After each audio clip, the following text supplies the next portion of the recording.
From the European Parliament in Brussels, this is Raw Politics.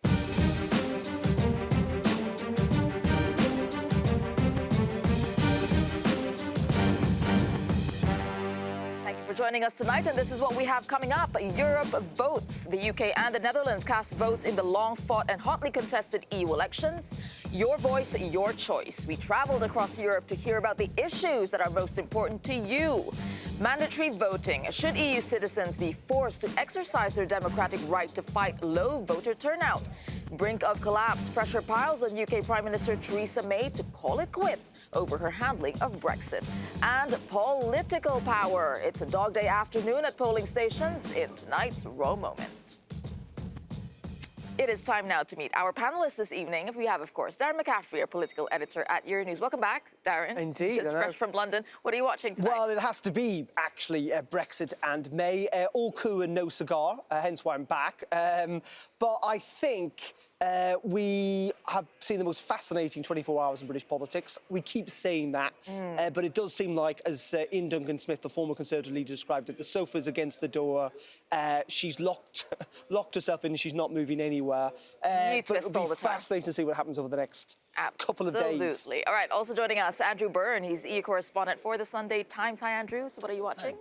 Well, obviously, we're at the start of a 4-day-long European elections process, and so I think the issue of mandatory voting is something I'm looking at. You know, the turnout in these polls has declined every election since they started in the 70s. So is mandatory voting the solution to that? Would it be any different? All right, also joining us, Maria João Rodrigues. She's a Portuguese MEP and vice chair of the Socialists and Democrats group here at the Parliament. Maria, what are you watching tonight? Well, I think I will pick this one, Europe votes, because we are close to this. Absolutely. Well, this is the first day, and that's exactly where we are beginning tonight. So today is the day that people across the bloc get to have their say on the future of Europe. Well, voting has begun in the European parliamentary elections in both the UK and the Netherlands. And over the next few days, almost 400 million people will be eligible to vote on the big issues of the day, including taxation, migration, security, the environment, and a whole lot more. Now, voting started in the Netherlands this morning with the Dutch Prime Minister Mark Rutte casting his vote. Half an hour later, voting stations opened in the UK with Labour leader Jeremy Corbyn arriving at the polling booth. While later in the day, Nigel Farage, leader of the New Brexit Party, he turned out to have his say. The results are expected on Sunday evening once all the 28 EU member countries have voted as well. Okay. Now, we have our correspondent joining us now from Amsterdam, Jack Park. Jack, so voting has begun in the Netherlands, where you are. So what have voters been telling you? I mean, you've been talking to a lot of people on the ground. What do they have to say? Yeah, that's right, Tessa. I've been talking to voters in Amsterdam today as they started voting, the first country to do so. They started at 7:30 this morning. There's a big political divide here. Just this week, a minister had to leave his post. There has been a big debate yesterday between the leader of the Forum for Democracy party, which is this Eurosceptic far-right party, and the Dutch Prime Minister, Mark Rutte. I've been speaking to voters at another polling station. I'm here outside Central Station, which is a polling station itself. Take a listen to what some of those voters were telling me this morning.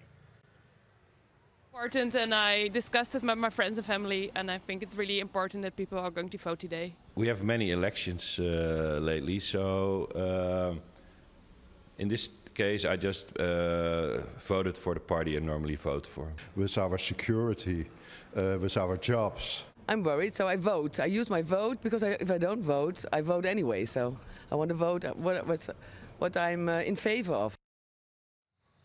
And here in the Netherlands, actually over the last two elections, between 2009 and 2014, they bucked the EU-wide trend of declining turnout. They saw actually about a 0.6% increase. But we're hearing from Dutch media today that at a certain point by noon, where in the previous elections there'd been 14% turnout, that this time it's only been 15% turnout. That's obviously a huge issue, and there's masses of billboards and posters across Amsterdam, across the Netherlands, trying to encourage people to vote in these EU elections. We'll have to wait and see how it transpires by the end of the day. Voting closes at 9 p.m. local time here, and it is a gorgeous sunny day, which obviously does play a role in getting people out to vote, Tessa. Thank you for that, Jack. All right, so we've been doing this road trip. So elections have started. People have started to turn out. Turnout, you did mention, has been pretty low in previous elections. What do we expect from this time around? Do we see any improvement? I'll ask you, Maria, as a politician. Do you think there's a bit more enthusiasm this time around? Perhaps this time we can have a surprise. The turnout can be higher, because more and more people understand that what happens at national level is completely connected with European options and European choices and European politics. Okay. This awareness is increasing. But there are also strong reasons, because if you take climate, everybody understands that we need to have a European scale to address the climate issue. Though we have strong arguments now to have a higher vote. So what about the biggest issues? Okay, climate being one of them. I mean, do you think the issues that we have now, is it any different from the 2014 election? Because back then it was austerity. There was a lot of anger towards the EU establishment because of all these austerity that's being imposed. Yeah, I mean, we have got different issues. Clearly, migration has become a lot more of an issue, given what happened in 2015 across much of Europe. And I think to a degree, actually what you'll see is the reflection of that, clearly with, we suspect, potentially increased support for parties who are taking a position on migration. But also, when you look at climate change, we're also potentially going to see a reflection of voters' concerns when it comes to that. The interesting thing about migration is that I think this has been a misunderstanding to a degree during this election campaign, is that everyone has focused on immigration into Europe. Clearly because of what has happened, but actually one of the key issues, I think, for lots of voters, and we saw this listening to them on Euronews over the last kind of couple of weeks or so, is emigration. Is that actually people leaving the towns and villages of rural Spain and Portugal and Germany and France and elsewhere and moving to urban big cities, coupled together with in Eastern Europe, people leaving the entire country altogether, has actually proved to those populations as unsettling, potentially, as large numbers of people from outside coming in. So essentially, if you are a person who lives in this village and you're seeing a brain drain, essentially it turning into a ghost town, that's really disconcerting. And politicians haven't really properly addressed that. And at the end of the day, Andrew, what do you think? That people actually still vote really on national issues rather than on EU level, and that probably isn't going to change very much. Yeah, well, I mean, obviously, I was going to say that these elections, if we've ever had a European Parliament elections in which the issues, as you mentioned, people can understand Europe's relevance to them and why they are so important to their lives, climate, migration, and workers' rights, all of these issues. This should be the elections, especially with the climate marches we've seen, where you see an upswell of participation in the public. I'm not sure yet we'll see that. I mean, Jack's package suggested that the turnout wasn't very strong so far in the Netherlands. And so it's difficult to know. I mean, one thing I think is interesting is that the choice is quite stark in most countries for voters between kind of these two, kind of forces pulling away from each other, between the sort of establishment parties who are promoting sort of a more stronger European response to all these collective problems. Of where Europe is headed, and the others wanting to pull back from Brussels. And so, I mean, we'll see what the choices are. We'll see what the turnout is like on Sunday evening. And I think that's a big question, for the European Union. If we are being constantly told that this is the most important election in the EU since people could first start voting for this place back in 1979, 40 years ago, we're told that this is a proper battle over the future of Europe. And the European Union have spent millions and millions and millions of euros on advertising and trying to get people to vote. If turnout does not go up, you know what? That is a crisis for EU democracy. There's one short point I'd add to that, which is that turnout has been declining in elections of all kinds for recent years. So, I mean, the European Parliament elections are a particularly bad example, but it's not the only example. It depends. And I'd like to get Maria in here. So what do you think this election is going to be known for? Well, in fact, I agree with your point, because migration seems to be a central issue. But it's not only migration coming from abroad. It's migration taking place inside the European Union. And this is a big concern for European citizens in many regions. And the only way to avoid forced migration and brain drain, particularly young people, is to have more investment in these regions. So I believe this is perceived as a key decision why people should go to vote. We need to have Europe coming with a big European investment plan and creating new opportunities in these kind of regions. Okay. Okay, all right, let's leave it there. You know, you can join Euronews for a special election coverage this Sunday from 6 p.m. Brussels time, and we'll give you all the very latest news and the best analysis from our team here in Brussels and our correspondents across Europe.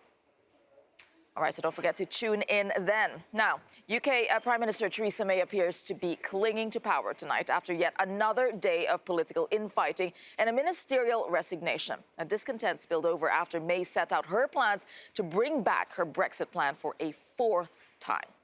Now, Commons leader Andrea Leadsom resigned last night, saying she couldn't support the Brexit withdrawal bill that she was due to present to the House of Commons today. Leadsom became the 36th minister to resign under Theresa May. But right now, Theresa May is still in power. Her Foreign Secretary Jeremy Hunt even suggested that he will still be in place when President Donald Trump visits next month. So let's take a listen. Theresa May will be Prime Minister to welcome him, and rightly so. And we are absolutely at one with the United States on the threat of cyber. Right, that was Jeremy Hunt there. And now we are joined live from London by our correspondent, Tig Enright. Tig, okay, Theresa May, she seems to have survived another evening to yesterday's turmoil. What about how realistic is it that she will stay? How long does she have, really? Listen, the expectation, Tessa, is that she will have to formally resign tomorrow, even if she does remain in office in a kind of a caretaker capacity. Interesting to hear Jeremy Hunt saying that she would be the one to welcome Donald Trump, maybe a bit like Brexit. That's the poison chalice that many of the moderates in the Conservative Party would never actually want to grasp. But certainly, as we saw yesterday, many on her front bench have been looking for the opportunity to tell her, even if she rebuffed their initial request for meetings, that the game is up. And backbenchers too want to tell her just that, and they do now appear ready to change party rules so that they can have another go at a no confidence motion, the second within a year if she refuses to go.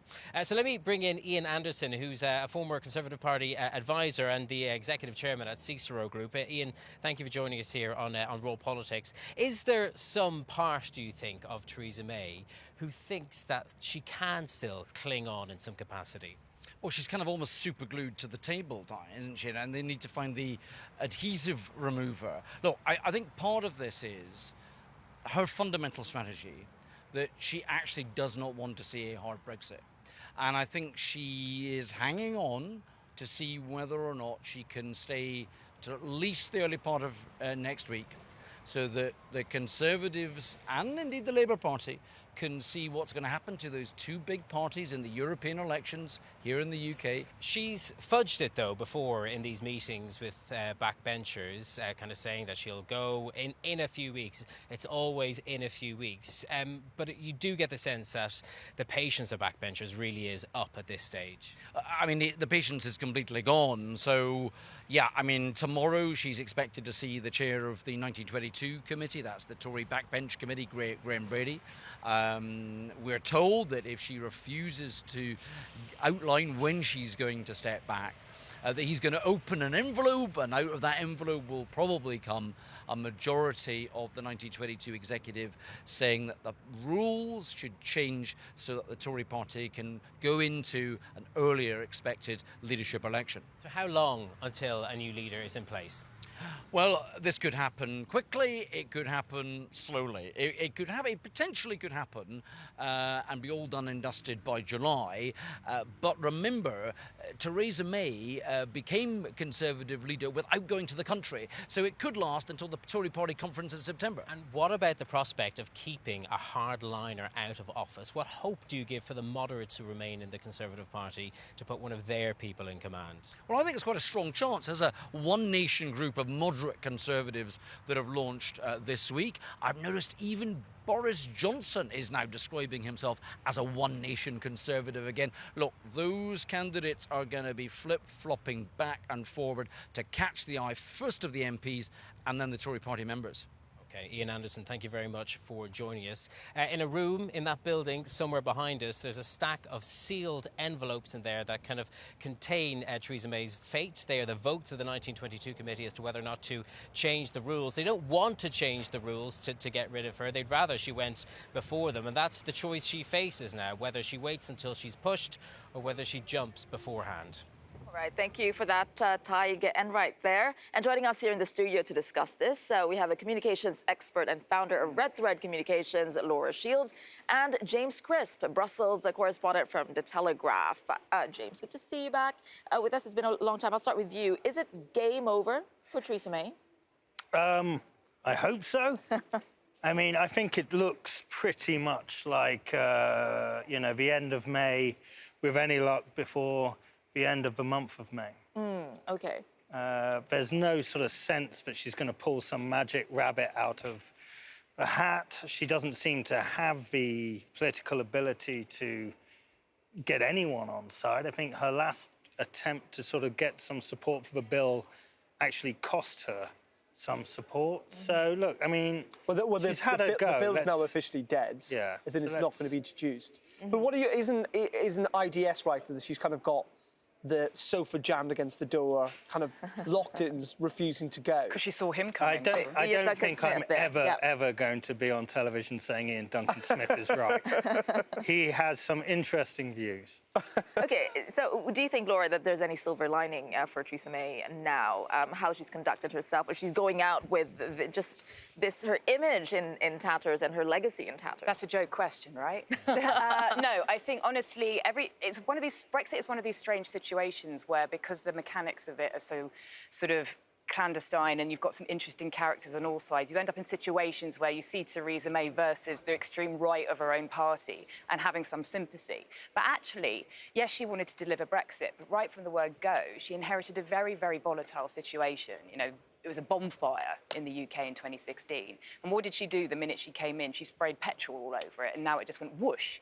And so, right from the word go, she should have had a cross-party effort. She should have genuinely reached out to the other parties. Certainly when she lost her majority, she should have done that. Instead, all the way through, she has treated Brexit like it is an issue not just for the Conservative Party, but for the extreme right of the Conservative Party. She over-relied on those two advisors right at the beginning that she basically decided to interpret the referendum result on the basis of their own interests. And now we're in this terrible mess. And it's very difficult to have any kind of... Yet she's managed to hang on. The woman's like not a cockroach. I was going to say, if you had a nuclear apocalypse, it would be Theresa May and the cockroaches that survived. But only because nobody else wanted the job. Nobody wants to pull the trigger on article, And there's honour as well in giving up. There's honour in saying, OK, well, enough is enough, rather than just blindly going on against all the evidence. This is what I've been arguing for months, is that it very quickly turns, and actually it turned a long time ago, when actually being a defiant person who's stubborn, which is one of Theresa May's parent characteristics, very quickly turns into someone who ends up squatting in Downing Street and stays well beyond their need. And I think Theresa May is now, and we have been talking about this for months, that this has been her worst day and she's on her way out, but she has now lost the kind of three pillars of the party, which is the grassroots, who deserted her a while ago, many of her backbenchers, who have clearly defied her over the last 3 attempts to get her Brexit through.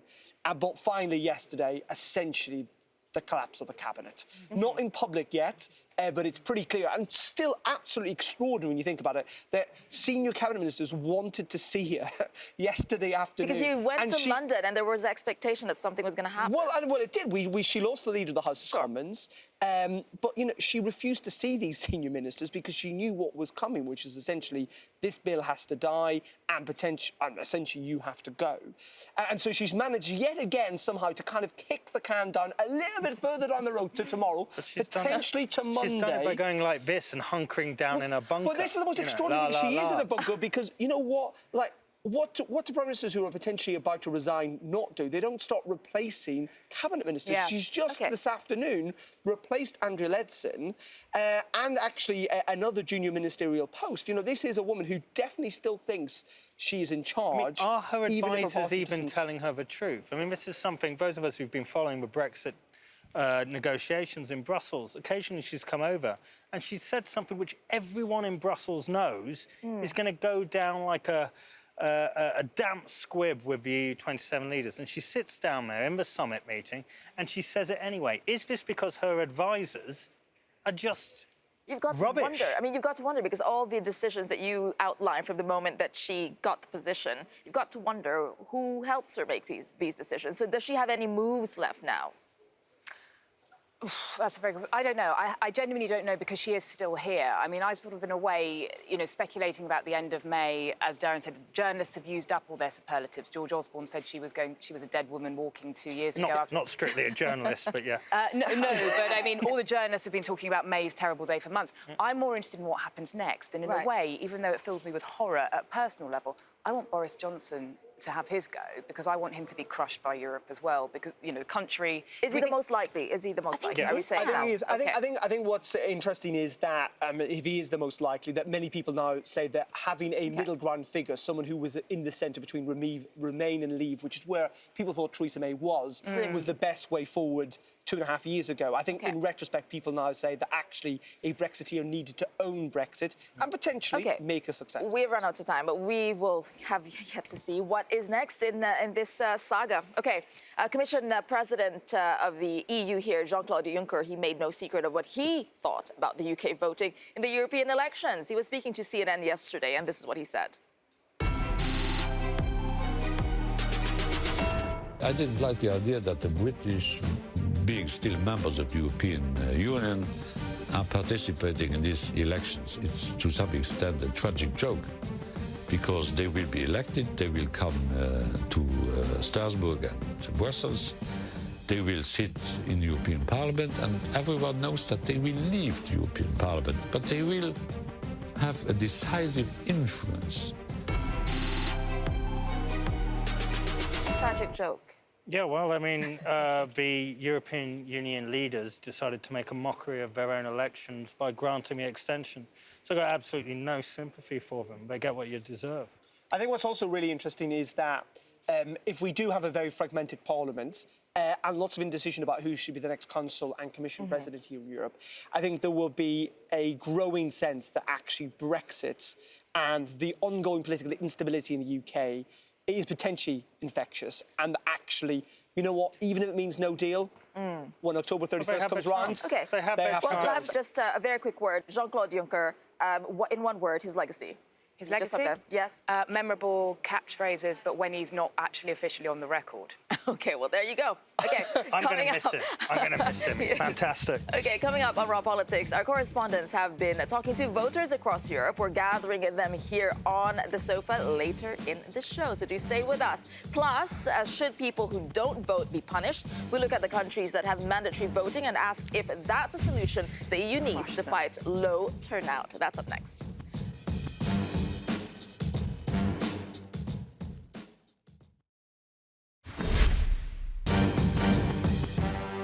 Welcome back to Raw Politics. As 4 days of voting begin across Europe today, there are hopes that voter turnout will improve from the last time around. In 2014, it hit an all-time low of just 43%, leading some to suggest a mandatory voting system across member states. Well, Rosie Wright and our team in The Cube have more on this story. And we're off. Voting has started in the European Union. First off today, these pink countries, the United Kingdom and the Netherlands. Tomorrow, these countries in Green Ireland gets to have their vote. On Saturday, the orange countries have their say. And on Sunday, everybody else, the rest of the European Union, have the chance to mark their ballot to have their voice heard in the European Parliament elections. Now, each member state sets its own rules for what day they'd like to vote on, what voting system they'd use, and who's eligible to vote. Some people have already been preparing. This is Warren Bennett. He said, I'm extremely disappointed to be part of the EU elections. Why? Because, of course, the plan wasn't for the UK to be taking part at all if Brexit had gone to plan. He says, despite that, though, I've done my bit. Why? Because I believe voting should be mandatory. Well, in several countries in the EU, it is mandatory. It's compulsory to vote, and if you don't, you're breaking the law. It's these countries, to be precise: Belgium, Bulgaria, Cyprus, Greece and Luxembourg. And here in The Cube, we wanted to talk to some people who don't have the choice as to whether they should vote. This is what they had to say. My name is Daniel Pashley, and I'm a UK citizen living and working in Belgium. I'm registered to vote in Belgium, and as such, voting is compulsory, so I'm going to have to vote there. Which is a shame because actually, I'd rather vote back in the UK, especially given how important these European elections are going to be. So for Daniel, he preferred to vote in the UK. That's not going to be possible. And what would be the consequences if someone like him said, I'm not going to vote? Well, they could be quite financially steep in Belgium. You can get a fine, depending on which region you live in the country, between 80 to 200 euros. Actually, if you prolifically don't vote, you can have the right to do so totally taken away for 10 years. In Greece, though, it's more serious. You could get a prison sentence, find yourself behind bars for any length of time between 1 month and a year. Now, I must stress, that's never actually been enforced. No one has actually yet been to prison for not voting. But in Bulgaria, where it is somewhere you have to vote, the rules are more lax. There are no serious consequences if you decide not to vote. What's really interesting, though, is what this does to voter turnout. Now, let's have a look here and we can compare. This is Belgium here. Nearly 90% of the people who are eligible to vote did so in the last set of elections. Let's compare that, for example, to the UK here, which is far further down here. Of course, it's not compulsory. You can vote if you want to, and voter turnout is actually below 40%. Let's look at the entire turnout of the European Union, the people who can vote, and you can see steadily over the last 8 elections it's declining. So it shows that compulsory voting certainly works. These countries where you have to vote, people turn up and they do mark their ballot, particularly in comparison to those who don't. But the bigger problem for EU politicians is that appetite for people to get out and vote is steadily decreasing. All right, that's our team in the Cube. Now back with us here in the studio to discuss this is Portuguese MEP Maria João Rodrigues, communications expert Laura Shield, she's managing director of the Red Thread Communications, and also Andrew Byrne from the Sunday Times. Okay, mandatory voting, is this, I mean, we touched on this earlier on the kind of turnout that the EU elections has seen. Is mandatory voting the way to go, Maria? Well, I must say they have many doubts because it's better to respect the national traditions than national choices. And in general, I prefer to say that voting is certainly a right, but to make it a legal duty, I have some doubts. It's probably a moral duty. And I believe that turnout will increase because people understand this is now important really to vote for very concrete reasons. And this is enough. But wouldn't a higher turnout just give more credibility to the government or whoever is voting? I mean, isn't that the point, to make democracy work that's better? kind of the basic assumption, right? That the more votes, the higher turnout, the more legitimate an election is, the more, I guess, strong your democracy is. But I tend to wonder if it's not a rather weak and blunt way to measure the health of a democracy. I mean, sure, we know it works, we know it makes voters turn out, but there's no evidence that it makes them pay more attention, think more deeply about their society, think about the policy choices. There's no evidence of that at all. I think that's the case in Belgium. The engagement is different. It's a 90% turnout, but it doesn't mean that there's civic engagement, there's activism. But at the same time, if you have a 43% turnout, that's the reason why the EU Parliament's always been accused of not being legitimate because, oh, you only had 43% turnout last time. Well, of course, but if you're looking at headline rates, I don't think anybody's going to argue with the figures that we just saw up on the screen. But I think I agree with Andrew. It's basically treating symptoms, not causes. And, you know, sort of imposing an obligatory voting system isn't actually going to address any of the reasons why people aren't. And I think there needs to be much more engagement earlier on in the process. And I also think what it does is it puts too much pressure, it puts too much weight on the final vote. Now, you know, I come from the UK. We had a vote a couple of years ago that a lot of people didn't like, and it was very, very close. But because all we do is vote in the UK, we don't really have any other kinds of participation. Everything was all about, no, on that one day, we have to do this, we have to do that. And I actually think if you really want to genuinely re-engage people in politics, you have to find other ways to bring them in, rather than just putting pressure on the final. So when we look at the countries that actually have mandatory voting, one of the arguments they put forward is that, well, you know, instead of putting our resources into trying to convince people to be more engaged, we can actually just put our resources on the actual issues and talk about the issues rather than saying, hey, come out and vote. Yeah, but that's exactly the case because, you know, in the past legislature, it was the first time the European Parliament could act according to the Lisbon Treaty. And according to this treaty, the Parliament does have the capacity to make European law when it comes dealing with pollution, when it comes dealing with climate change, when it comes setting new priorities for the digital revolution, for instance, the roaming, the need to protect private life. This was the purpose of European law adopted by this European Parliament. And the next one will go on making laws with implications for 300 million of people. It's not a small thing. So if you have a load of people who are basically told that they have to vote, otherwise they get a fine or they go to jail, but they're not actually particularly engaged, then how on earth can you say a high turnout is in any way giving more credibility? Because if people spoil they're resentful, they spoil their ballots. If they're not more informed on the issues, then they might just tick any old box and go, and then people will say, oh, but that's a vote for us. But then there's also that argument on the other side, where if you don't force people to vote, or you don't ask them to, then it means that only a certain part of population would vote, and therefore it skews the kind of policies of the government, and it would be for those people who might be better informed. There is some evidence, there is some evidence in South America where several countries like Peru and Brazil have mandatory voting, that what it did fix was a situation where largely better off middle class and higher earning sections of the population were more likely to vote than poor members of society. And that obviously, if politicians respond to that incentive, that creates a negative effect. But let me give you an example. In this European Parliament, we vote a law which is important for less favored people all across Europe, saying that everybody, whatever the job, whatever the sector, whatever the region, needs to count on two important things. One is a labor contract, clearly defined. Another one is access to social protection. This is important exactly for these 300 million people in Europe.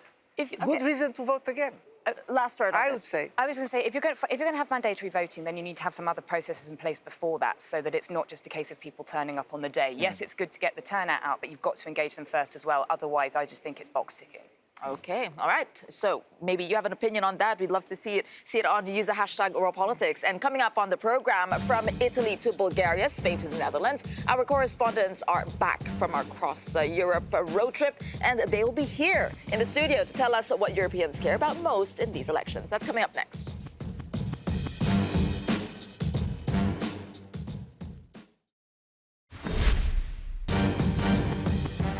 Welcome back to World Politics. So as part of our European elections coverage, we took a road trip across the continent to try and find out what really matters to voters. Now, we started the journey in Portugal in March and traveled across 14 countries in 10 weeks. And today, the road trip has arrived to its final stop here in Brussels. So let's take a look at some of the best moments from the trip.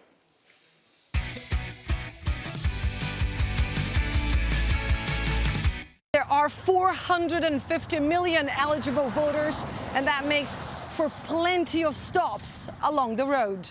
Our second stop here in France is Narbonne, a small city in the country's south that has also been engulfed by anger. Over the past 20 weeks, protesters have also been taking to the streets here, demanding change. Pourquoi? Alors ça, c'est une grande question. Pour les simples raisons que la vie devienne très chère. Je trouve inadmissible que de nos jours, on n'arrive pas à vivre avec ce qu'on a comme revenu. Il y a des gens qui habitent dans des locations où vous n'y mettriez pas votre chien. Romeo, Romeo, wherefore art thou, Romeo? These are the famous lines said by Juliet here on the balcony. Indeed, here in Verona, the famous Romeo and Juliet Shakespeare play is set, and we're in the space where Juliet was up on that balcony. And we're using this opportunity on our EU road trip to speak to EU couples about love, about how the European Union affects or impacts their relationships. Through Jordan to Israel. Basically, we were living in two countries that don't have diplomatic relations with each other. So you can imagine the challenge. And then, so right now, or since a couple of years, when both are living in Europe, even if I'm in Italy and she's in, it's really easy for me because I get the plane, Ryanair, whatever, from Milan, Malpensa, 1 hour flying is almost like taking a bus. So it's really very comfortable.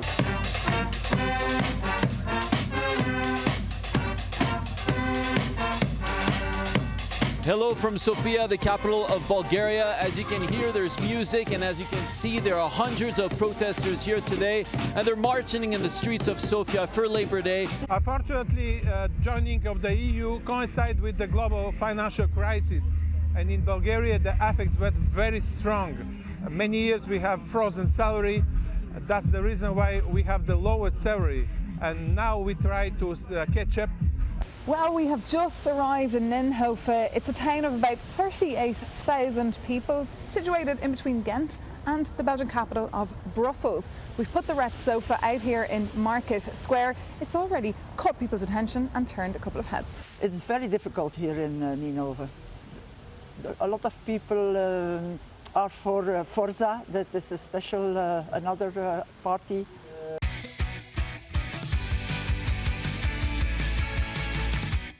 And joining us now in the studio is our three of our road trip correspondents. You have Elena Cavallone, Brian Carter, and Maeve McMahon. In fact, you just arrived in Brussels. All right, then let's just do a quick round as well here. You've all been to different countries. If you were to choose like the most important issue that voters told you about, what would it be? Let's start with you, Elena. Well, I thought it was migration in Italy, but actually migration has overshadowed another big issue, which is young unemployment. We see that in Italy is still very high, it's more than 30%, and people were telling me this is the most pressuring issue. Especially... So you expected it to be migration, but it turned out to be unemployment. Exactly. And we saw it because we went to visit people all over the country, and you might remember that there was this monastery in the middle of Italy, in this small village, where Steve Bannon and his collaborators want to set up academy for sovereignists. And people in the village next to this monastery, we expected them to really endorse this idea, but they didn't endorse the idea of having a sovereignist academy, but the idea that this academy could bring jobs to the village. That was something that, yeah, exactly. So there must have been a torn as well there. What about you, Maeve? What issue came out as number one? Well, here in Belgium, jobs, access to quality Also jobs, jobs, massive issue, especially in Molenbeek, where I was this morning here in the Belgian capital. But when I was in Germany, and especially in cities, Tessa, people were very concerned about climate change. And you could see signs everywhere to really promote the Fridays for Future march taking place, a massive one taking place on Friday.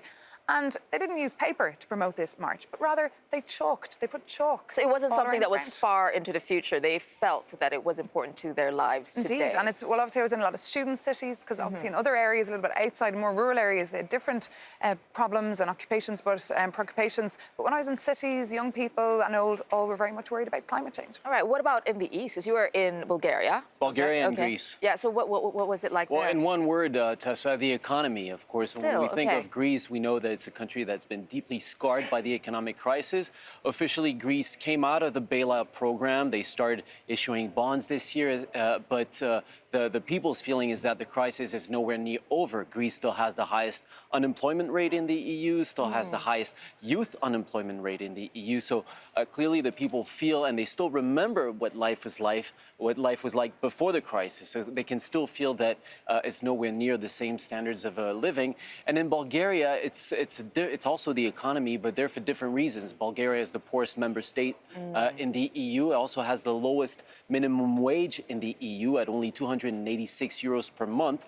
So a lot of companies from the West or even from Eastern Europe are subcontracting part of their activities to Bulgaria, where they take advantage of this cheap labor and also of tax. I mean, it's really interesting because what all of you are saying is this is something that affects them immediately, like today, our lives today. So what about now that we're having elections? Do they even feel that this would have any impact on their lives? Well, they hope, in a way. So there is a hope that they will? There is hope. Okay. I mean, from or what apathy. I experienced... Was there apathy? I said, yeah, apathy, but disillusionment towards politics in general. But they really hope that this time there could be a change. They see the EU as both an scapegoat, so they want to change the way the EU has managed things so far, or as a saver to do those reforms in general, to bring those wealth that probably the institution and the national politicians can't bring to the country. Right, okay. It depends who you speak to, I suppose. Some people saw it as a necessary evil in their lives, but other people absolutely despised it. Like some parts of the Netherlands I went to, they were calling for an exit. The Netherlands leaving the European Union. But like Elena, where I was in Germany, the Netherlands and Belgium, a lot of people really mistrust politicians and really dislike the political elite. And you can see that. People do not want to vote anymore for the traditional parties. They're really going elsewhere. I think that's really a trend. Was there anything surprising to you during your trip? Anything that didn't turn out as you thought it would? Well, for me, it was also this feeling towards Brussels, towards all of this. For them, this is very far from their everyday issues. And I think that when they go to the polls, when they will go to vote, a lot of them will vote based on their feelings towards their current government rather than on EU issues. Do they even have an opinion about Brussels? When you say Brussels, what do they say? It's very distant. They will talk about, the freedom of movement. That's a big advantage. That's something that a lot of people come back and say. Others say that life was better before entering the EU. So it's a mix of opinions, yeah. And I got a lot of gestures when I mentioned the word Brussels. People would be frowning and putting money in their pocket. That's just politicians Even taking here? money. Even in Brussels? Even in Brussels, yeah, sure.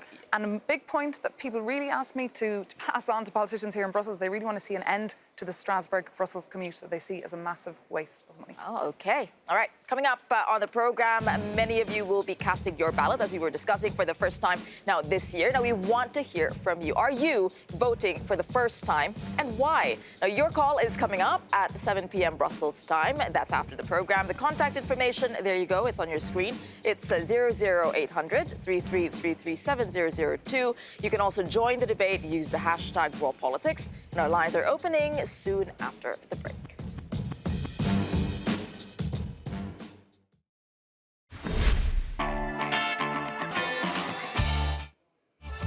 What is your number one election issue? It is democracy. It's the most important thing. That is why we fought and died in the Second World War. My number issue would be inequality. A big issue here in Ireland is the housing problem we have. Is Matteo Salvini in Italy right to fine NGOs? The way that people go about migration, it's a big problem over the whole world right now. This is where sometimes you need to get out of the bubble and run along the motorways towards Calais. I think this seems to be a punitive fine that is just intended to put these NGOs out of business.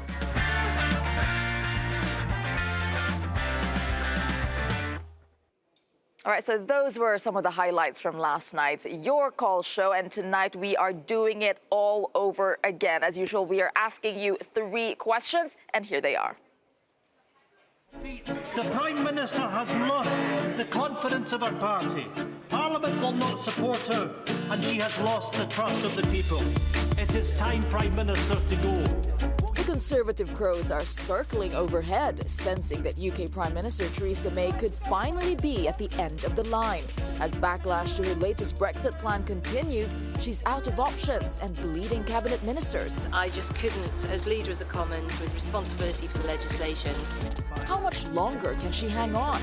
And should she fall, who will swoop in to take her place? So tell us, Europe, who should replace Theresa May? It's begun. The UK and the Netherlands are kicking off the European elections, the first countries to head to the polls ahead of Sunday's results. But with voter turnout trending downwards since 1979, hovering around 43% in 2014, should voting be made mandatory? In Belgium and Luxembourg, people who don't cast their ballots face fines. In Greece, non-voters will have a hard time getting a passport or driver's license. Should people who don't vote be punished? This year has seen an explosion of youth-led political movements, and for some of those involved, it will be the first time they're able to have a say themselves. But it's not just young people who are voting for the first time. Everyone from celebrities to politicians to big business owners are trying to get as many new people at the polls as possible. So tell us, Europe, are you voting for the first time, and why? Come on, join the debate. Who should replace Theresa May? Should people who don't vote be punished? Are you voting for the first time, and why?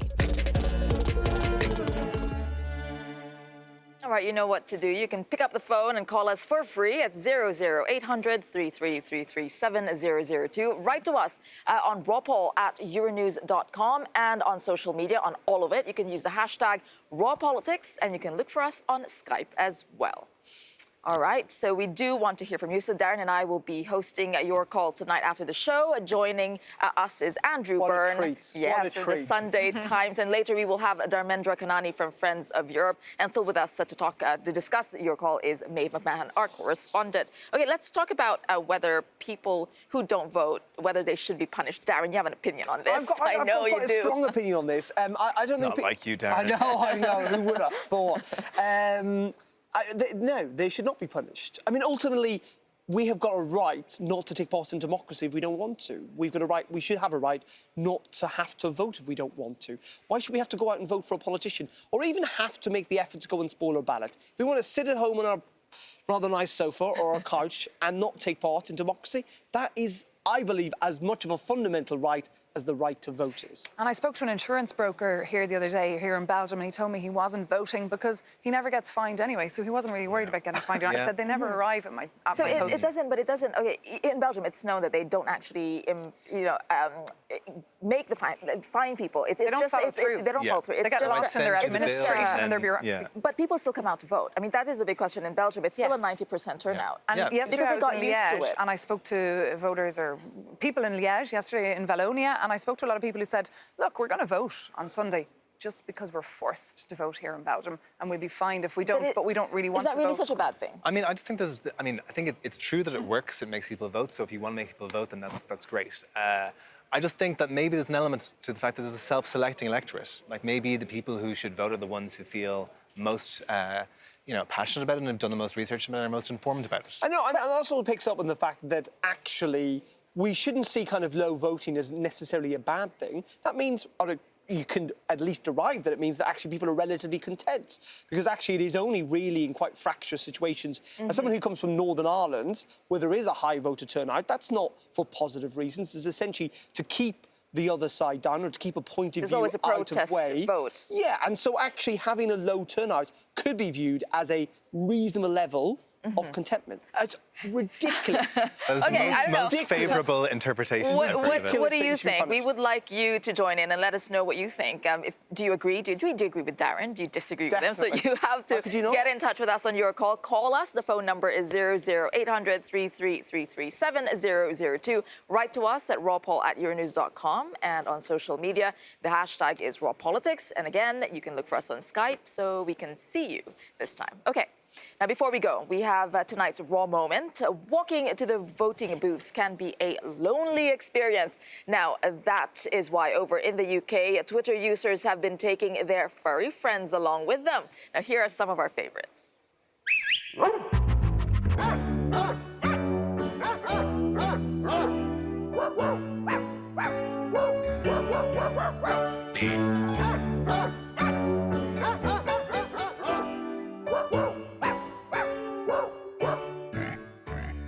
So what do you think about it? Maybe actually dogs should be given the right to vote. That people are taking their furry friends out to vote. It's a quite nice little picture, but clearly it's an excuse when you're walking the dog, you can pop off and vote at the same time. It's a good incentive Two birds, to vote. one stone. If you turn out to vote, you might get to meet some nice dogs. And it's cute on Instagram, right? To put your dog while you cast your ballot. No, but seriously, it has become a community event in some countries where it started off as an imposition and then it became a community event, and then people just start getting used to it. But you know right? what the worst thing is? I suspect, given the era in which we live, that people will literally be now going to the polling booth who've never been before, so they can take a picture of their dog outside the polling booth, so they can post it on social media. They can put it on Instagram or on social media. One thing really people are missing, especially in these European elections, I think, is information, which is really, the EU really needs to reflect on how it communicates. Well, then that would put the onus on politicians, right, to make sure that their electorate is, maybe that's too naive, I don't know, is informed. There's one argument. If you want to make it really easy to vote and if you want to boost turnout, why not get people to vote online? I think that's one thing that should be considered for the next time. I think some already do that. Yeah, some countries do, lots of things securely. Anyway, I am ultimately also encouraging everyone to vote, by the way. I'm not saying that you should duck out of these things. Well, otherwise, what is the alternative? I mean... Yeah, so first of all, join us after this show on Your Call, and do tune in on our special coverage on Sunday. Your dogs to watch. So Sunday is the day that we get all the results and find out what happened in the EU election. So do join us. Special coverage on Euronews this Sunday. And you can find us on social media. Remember, if you have something to say, use the hashtag #RawPolitics. See you right after the program. Have a good evening.